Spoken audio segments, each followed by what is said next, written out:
Imagine this. You're driving near a river or across a bridge. Suddenly, the car slides off the road. Water rushes in and the car begins to sink. What do? Most people panic. Many freeze. Some make deadly mistakes.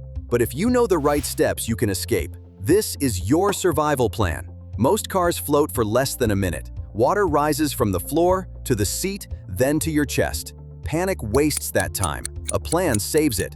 Your window is your door. The doors fight you because of water pressure, but the windows give you the fastest way out. Do not call anyone. Do not wait for help. Do not waste time arguing. Your only goal is to get out. The longer you wait, the harder it gets. Here is the proven sequence. Seatbelts off, windows open, out right away. Children first. Start with the seatbelt. Unbuckle yours first, then unbuckle children or passengers. Begin with the oldest child, then move down. If a belt jams, cut it. A simple cutter can save lives. Keep it within reach. Next, focus on the window. Open it at once.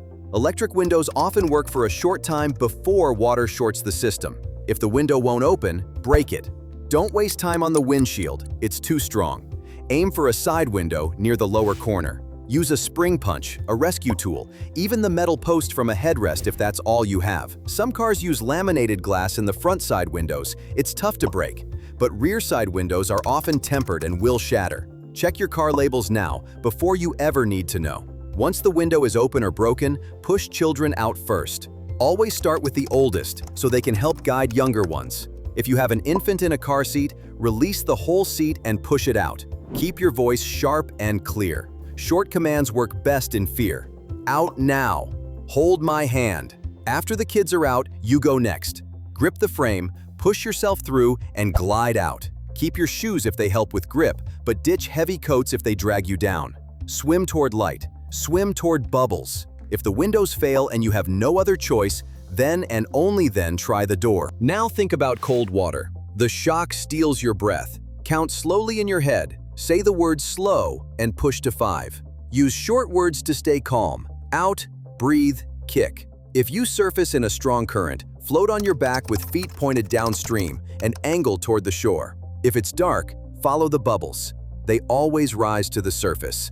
These steps apply to electric cars as well. The escape is the same. Seatbelt, window, out. Kids first. Once out, stay clear of the vehicle. Submerged batteries can pose risks after recovery. Let professionals handle the car. Avoid floodwaters whenever you can. A foot of moving water can sweep a car away. 2 feet can move an SUV or truck. Most flood deaths happen in vehicles. Turn around and choose a safer route. Rescue tools save lives, but only if they're within reach. Keep a spring-loaded punch and a belt cutter near the driver's seat, not in the glove box, not in the trunk. Mount them where you can grab them in seconds. Practice once so you trust your gear. Teach your family how to use it. And never fall for myths. Don't call first, escape first. Don't wait for the cabin to fill. You'll lose precious time and air. Don't try the windshield. It's built not to break. Don't believe you have plenty of time. You don't. Run a drill to lock the steps into your memory. Say it out loud. Off, open, out. When panic strikes, your body will follow the path you've practiced. Remember this. Seatbelts off, windows open, out right away. Children first. Avoid floods. Keep the right tools close. Share this plan with your loved ones. One day, it may save your life or theirs.